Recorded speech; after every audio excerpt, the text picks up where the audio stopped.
जय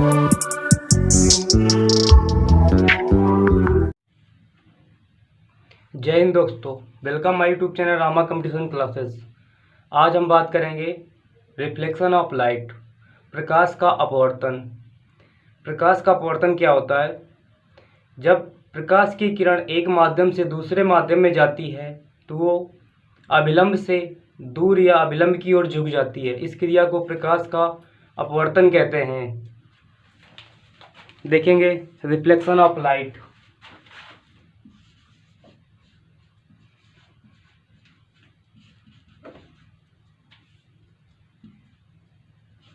reflection of light,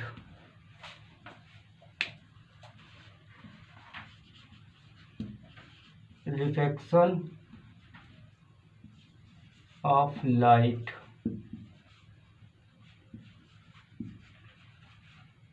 reflection of light, प्रकाश का अपवर्तन।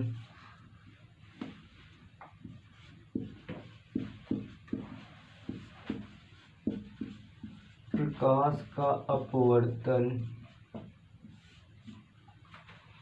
प्रकाश का अपवर्तन देखेंगे।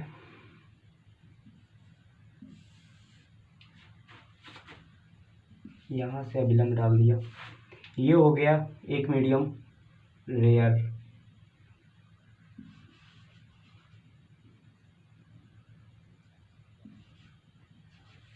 रेयर, रेयर बोले तो विरल। ये विरल माध्यम हो गया। ये हो गया डेंसर, डेंसर सघन माध्यम। यहाँ से कोई प्रकाश की किरण आई, ये आई एंगल हो गया आपतन कोण। ये परावर्तन अपवर्तन के पश्चात अभिलंब की ओर झुक जाएगी। ये हो गया आर। इसमें दूसरी कंडीशन बनती है, जब ऊपर डेंसर माध्यम होता है, डेंसर सघन, सघन, नीचे होता है रेयर, रेयर विरल। तब प्रकाश की किरण, आपतित प्रकाश की किरण अभिलंब से दूर हट जाती है, अभिलंब से दूर हट जाती है। ये हो गया आर। इसमें क्या होता है, आपतन कोण, आपतन कोण i is less than equal to अपवर्तन कोण, अपवर्तन कोण आर के होता है। ये इस वाले के लिए होता है। इसके लिए होता है आपतन कोण,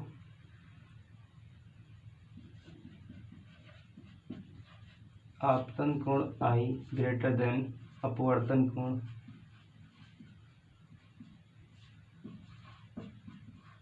अपवर्तन कोण आर के।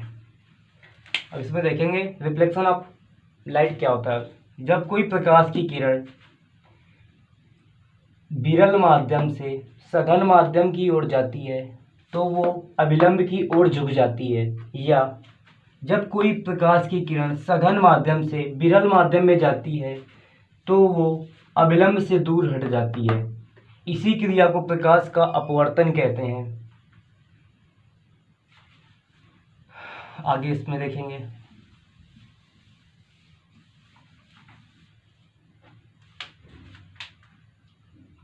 इस साइड में हम फिगर बना देते हैं।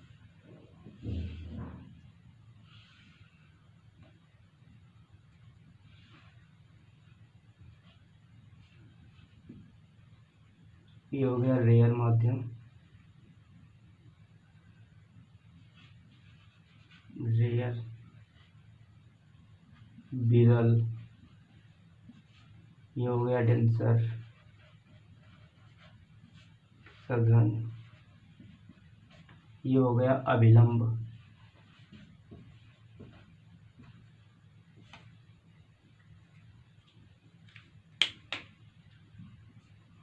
इसमें देखें इसकी परिभाषा क्या होती है।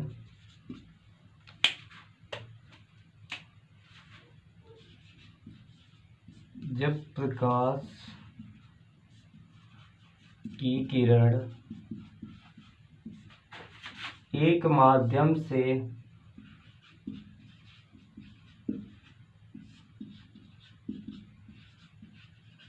दूसरे माध्यम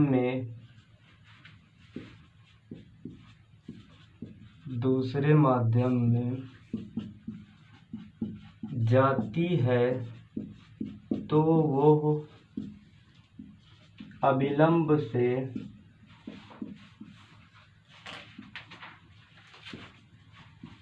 दूर हटती है, दूर या पास।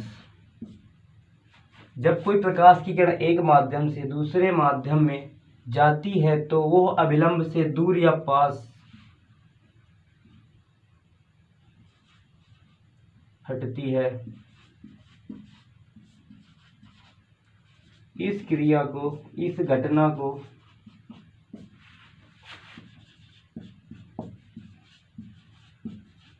प्रकाश का अपवर्तन कहते हैं।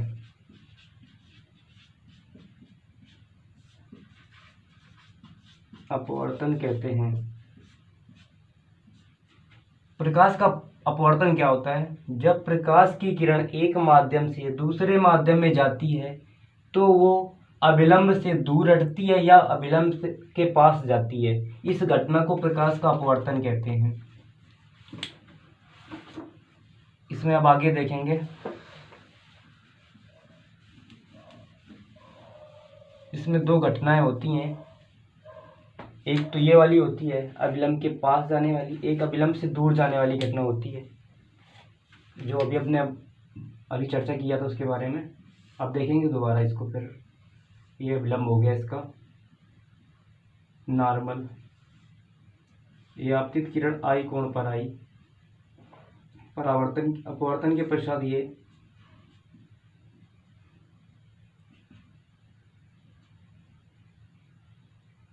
ये आर कोण हो गया। ये ऊपर हो गया डेंसर माध्यम, सघन माध्यम हो गया ऊपर। नीचे हो गया रेयर माध्यम, विरल माध्यम, विरल। ये हो गया विलंब।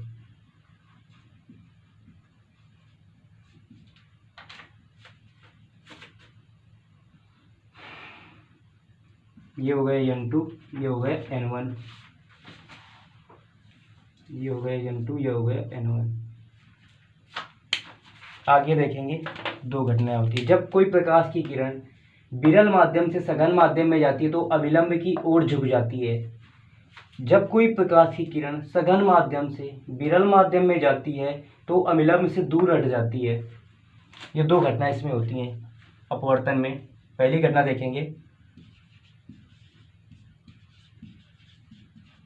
जब प्रकाश की किरण विरल माध्यम से सघन माध्यम में जाती है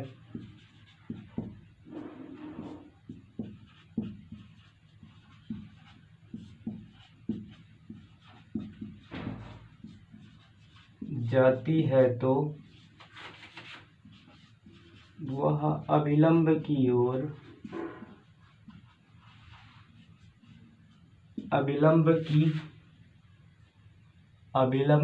जब प्रकाश की किरण विरल माध्यम से सघन माध्यम में जाती है तो वो अविलंब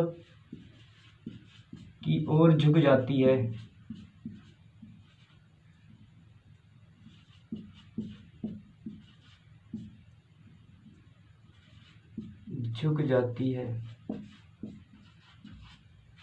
अगली घटना देखेंगे इसमें क्या होती है। इसी में जब प्रकाश की किरण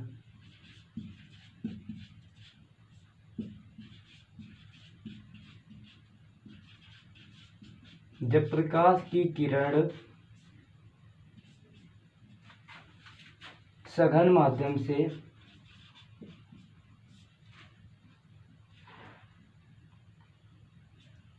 सघन माध्यम से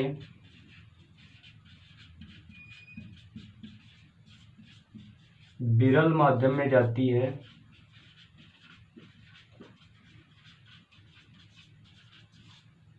सघन माध्यम से विरल माध्यम में जाती है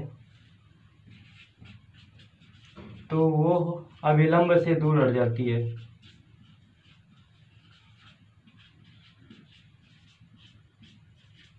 दूर हट जाती है। अपवर्तन में ये दो घटनाएं होती हैं। जब प्रकाश की किरण विरल माध्यम से सघन माध्यम में जाती है तो वह अविलंब की ओर झुक जाती है। जब प्रकाश की किरण विरल माध्यम से सघन माध्यम में जाती है तो वह अविलंब से दूर हट जाती है, अविलंब की ओर झुक जाती है। जब प्रकाश की किरण सघन माध्यम से विरल माध्यम में जाती है तो वह अविलंब से दूर हट जाती है। ये दो घटनाएं अपवर्तन में होती हैं।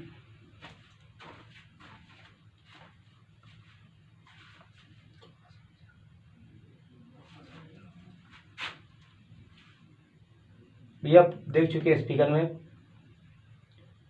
आगे देखेंगे।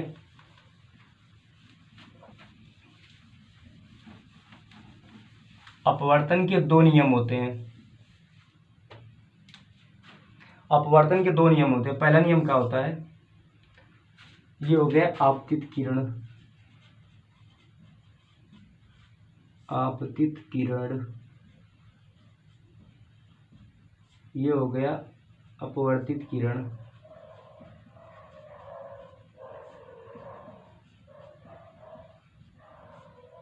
ये हो गया अपवर्तित किरण। इसके दो नियम होते हैं। पहला नियम होता है आपतित किरण अपवर्तित किरण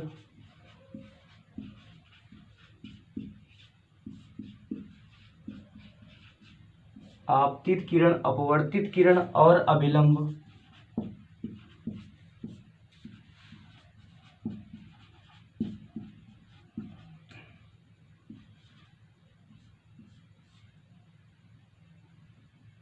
आपतित किरण अपवर्तित किरण और अभिलंब तीनों एक ही तल पे होते हैं।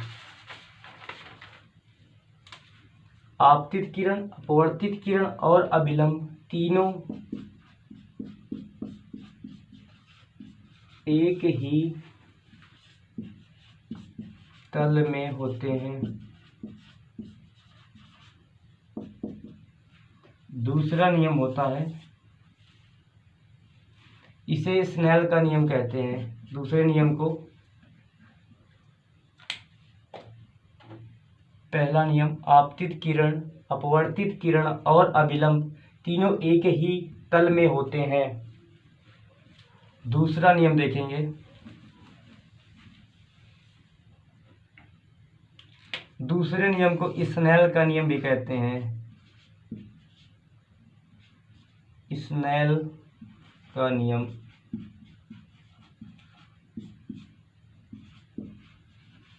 Snell's law. इसमें देखेंगे स्नेल्स ने क्या दिया। स्नेल्स लॉ क्या होता है, किन्हीं दो माध्यमों के लिए आपतन कोण की जा और अपवर्तन कोण की जा का अनुपात एक नियतांक होता है। इसे स्नेल का नियम कहते हैं। देखेंगे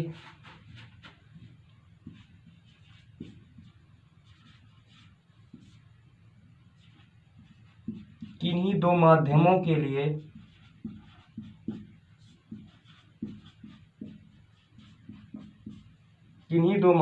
के लिए आपतन कोण की जा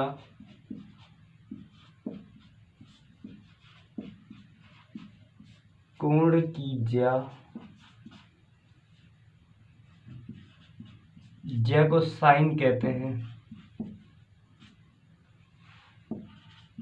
और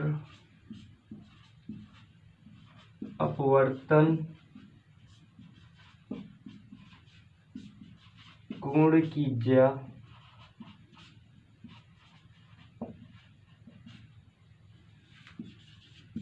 का अनुपात एक नियतांक होता है,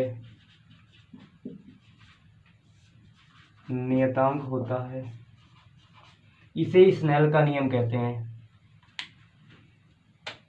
इसमें देखेंगे साइन आई बटे साइन आर बराबर होता है कांस्टेंट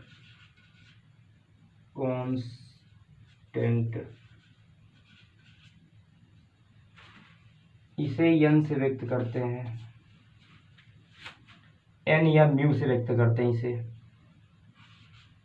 म्यू या n से व्यक्त करते हैं। ये अपवर्तनांक होता है।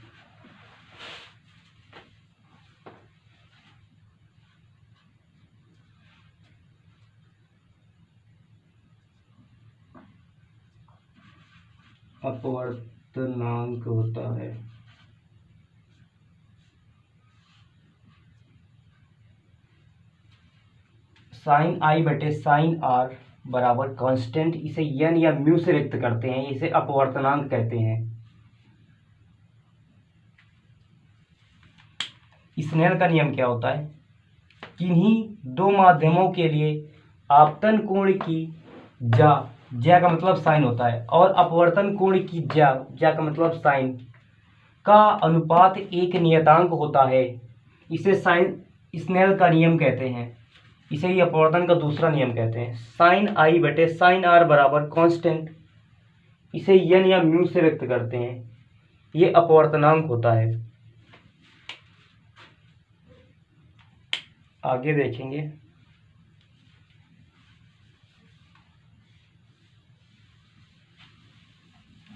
स्नेल का नियम।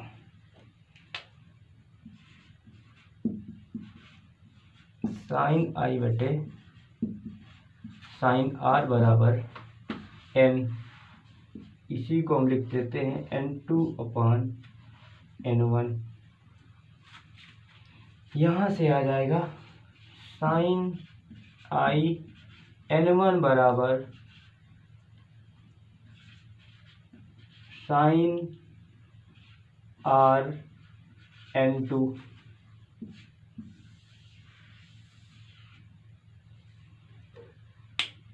साइन आई बटे साइन आर बराबर n को हम लिख सकते हैं n2/n1।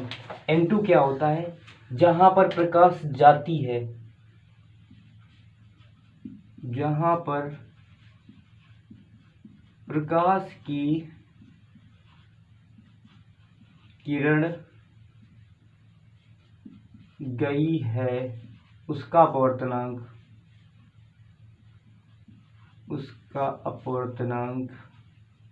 नीचे लिख देते हैं।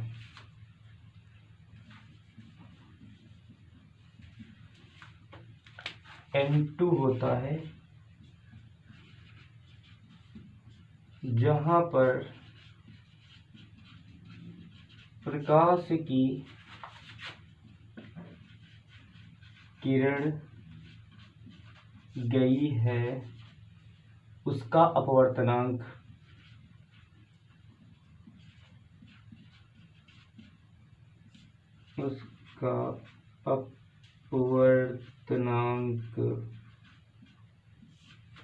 n1 होता है जहां से प्रकाश की किरण गई है, उसका अपवर्तनांक।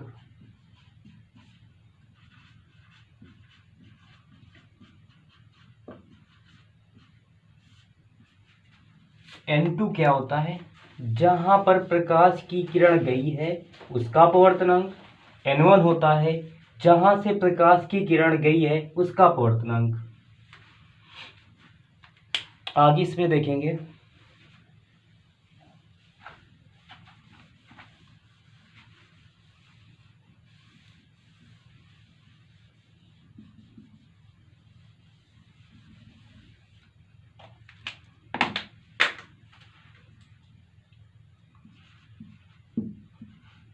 साइन आई बटे साइन आर बराबर N2/N1।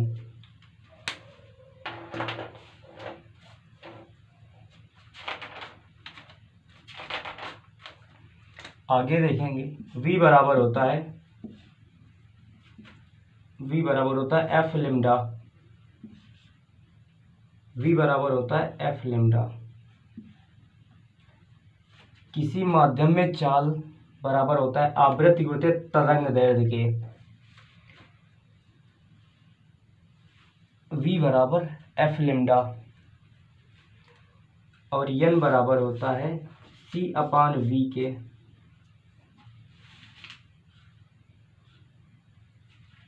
N बराबर होता है अपवर्तनांक बराबर होता है, ये होता है निर्वात में प्रकाश की चाल।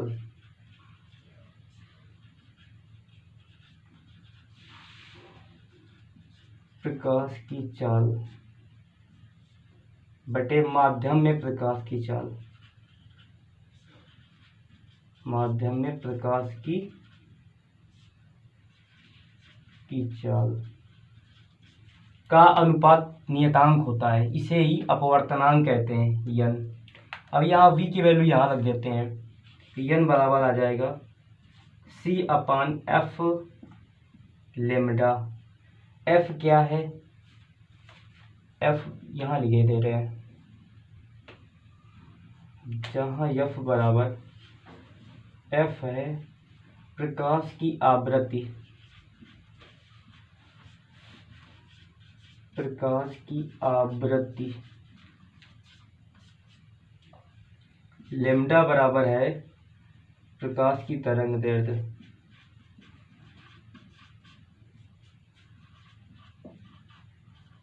तरंग दैर्ध्य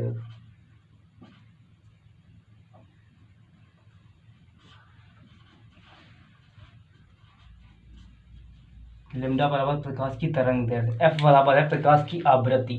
N है नियतांक। नियतांक बराबर होता है C/V निर्वात में प्रकाश की चाल बटे माध्यम में प्रकाश की चाल। अब हम N बराबर होता है C/V, तो अब N की जगह हम लिख सकते हैं N2/N1 की जगह हम लिख सकते हैं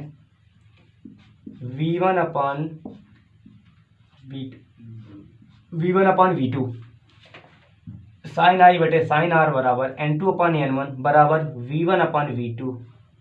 ये हमने यहाँ से लिखा, ये इसके व्युत्क्रमानुपाती होगा बराबर। यहाँ देखेंगे ये जब कोई प्रकाश की किरण एक माध्यम से दूसरे माध्यम में जाती है, जब कोई प्रकाश की किरण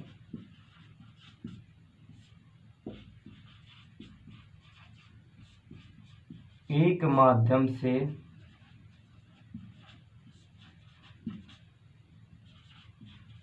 दूसरे माध्यम में जाती है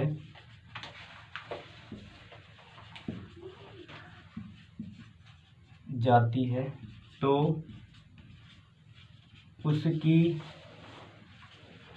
आवृत्ति F फ्रीक्वेंसी और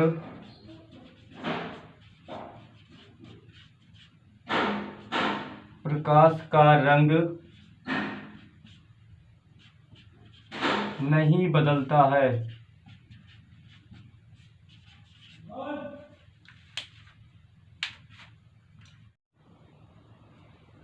जब कोई प्रकाश की किरण एक माध्यम से दूसरे माध्यम में जाती है तो उसकी आवृत्ति फ्रीक्वेंसी F और उसका प्रकाश का रंग नहीं बदलता है,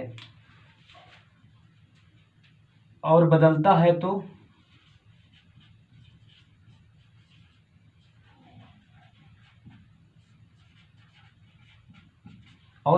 है तो तरंगदैर्ध्य और चाल बदल जाती है। तरंगदैर्ध्य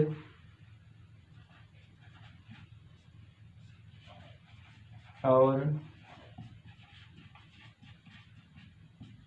प्रकाश की चाल बदल जाती है।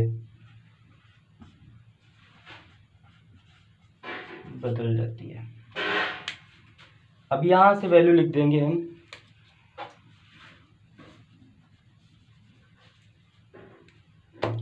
सी और एफ यहाँ पे कांस्टेंट रहेंगे, नियत रहेंगे, क्योंकि जब कोई प्रकाश की किरण एक माध्यम से दूसरे माध्यम में जाती है तो उसकी आवृत्ति नहीं बदलती है। यहाँ से हम लिख देंगे साइन आई बटे साइन आर बराबर N2/N1 V1/V2 बराबर λ1/λ2। ये इसमें संबंध होता है, ये ध्यान रखेंगे, ये इसमें संबंध होता है। आगे अगर कोई इससे न्यूमेरिकल आएगा तो इससे लगा सकते हैं हम। V बराबर F इंटू लेमडा। F होता है आवृत्ति, लेमडा होती तरंग दैर्ध्य, जो हमने नीचे लिख दिया है, प्रकाश की तरंग दैर्ध्य। N बराबर होता है C/V। C क्या होता है? निर्वात में प्रकाश की चाल, ये होती है 3 × 10⁸ मीटर पर सेकेंड। V होता है माध्यम में प्रकाश की चाल, ये इसमें संबंध होता है, यही स्नेल का नियम है। आगे इसमें देखेंगे अपवर्तनांक के बारे में हम पढ़ेंगे।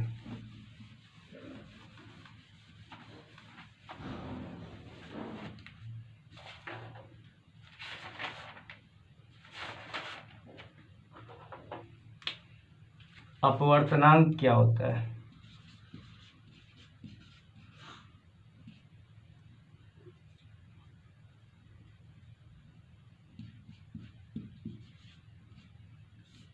अपवर्तनांक N बराबर होता है C/V। निर्वात में प्रकाश की चाल बटे माध्यम में प्रकाश की चाल का अनुपात ही अपवर्तनांक होता है। अब देखेंगे माध्यम में कहाँ कहाँ किसका कितना अपवर्तनांक होता है। निर्वात का अपवर्तनांक, निर्वात का अपवर्तनांक, निर्वात का अपवर्तनांक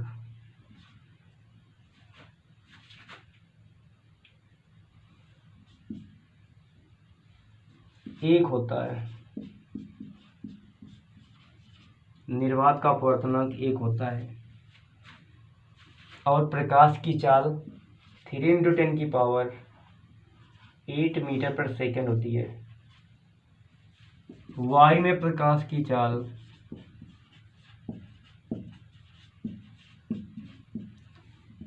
वायु का अपवर्तनांक, वायु का अपवर्तनांक बराबर होता है 1.00। वायु का अपवर्तनांक 1.0029, या इसी को हम लिख सकते हैं 1.003, ये होता है। आगे देखेंगे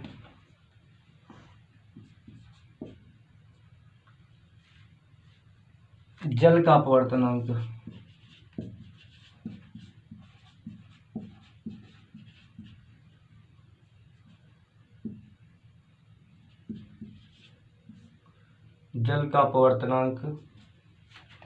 जल का अपवर्तनांक होता है 1.33, या इसी को हम लिख सकते हैं 4/3।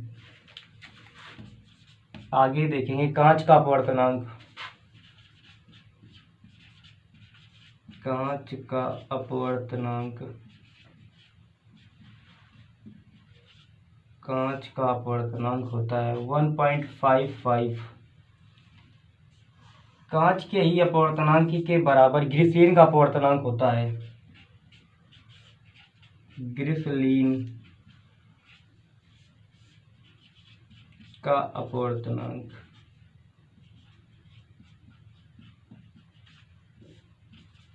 1.55। आगे देखेंगे इसी में हीरे का अपवर्तनांक।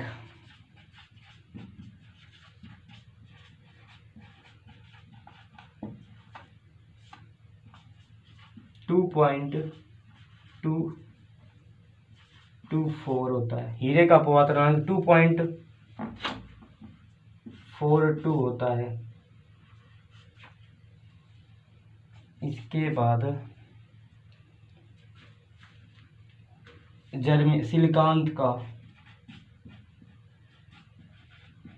सिलिकॉन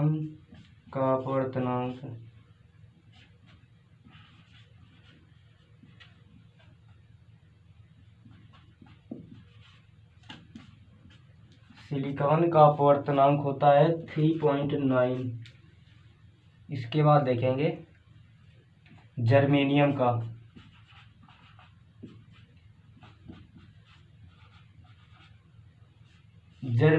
अपवर्तनांक, इसको हम बगल में लिख देते हैं। जर्मेनियम का अपवर्तनांक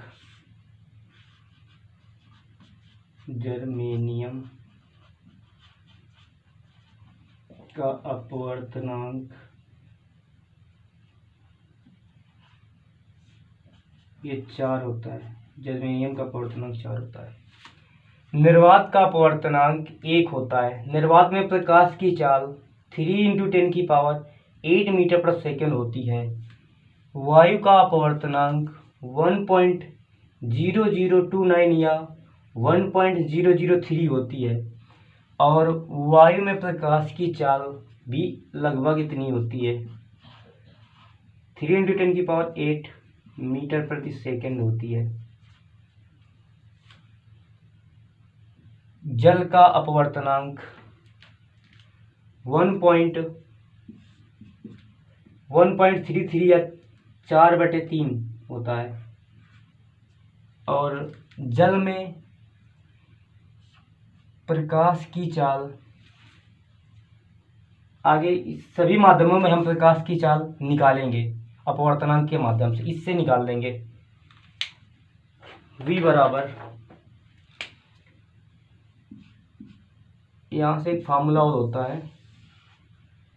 किसी माध्यम में प्रकाश की चाल निकालने के लिए C/n हम n कर देते हैं, C/n, तो उस माध्यम में प्रकाश की चाल निकल आती है।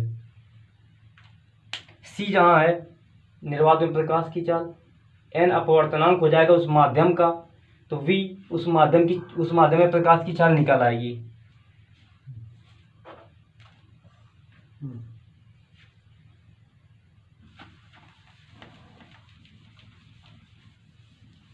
आगे हम देखेंगे इसमें अपवर्तनांक के उदाहरण। कहाँ पर अपवर्तनांक होता है?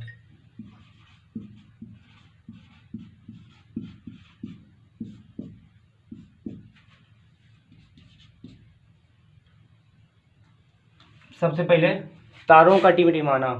अपवर्तनांक उस वस्तु की वास्तविक स्थिति का नहीं दिखाई देना अपवर्तनांक कहलाता है। मान लो जैसे कि तारों का टिमटिमाना या जल से भरी बाल्टी का उभरा हुआ दिखाई देना, जैसे बाल्टी में पड़ा हुआ सिक्का ऊपर उछला दिखाई देना, जल से भरी बाल्टी में पेंसिल या पेन का टेढ़ा दिखाई देना,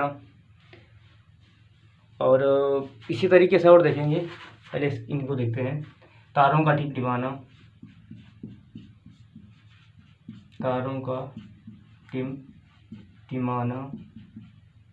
यह अपवर्तनांक कारण होता है। जल से भरी बाल्टी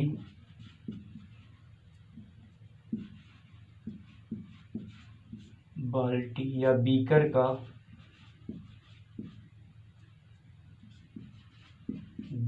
का उठा हुआ दिखाई देना।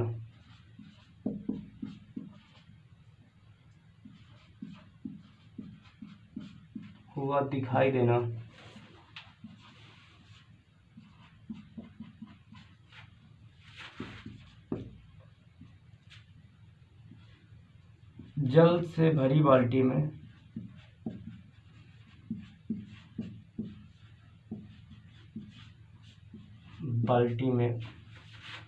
सिक्के का, जल से भरी बाल्टी में पड़े सिक्के का ऊपर दिखाई देना।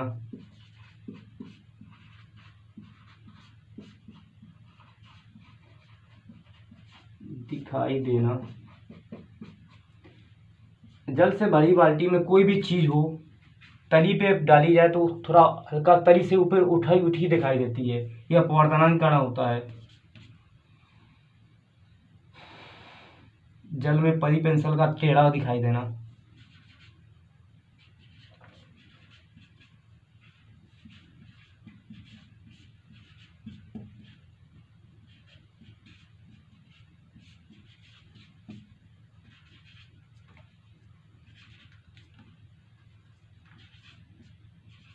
टेढ़ा दिखाई देना।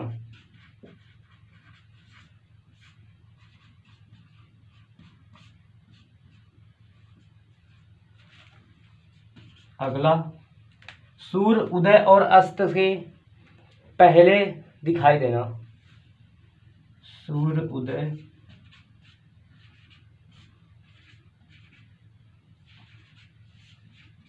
उदय से पहले और अस्त के बाद तक दिखाई देना।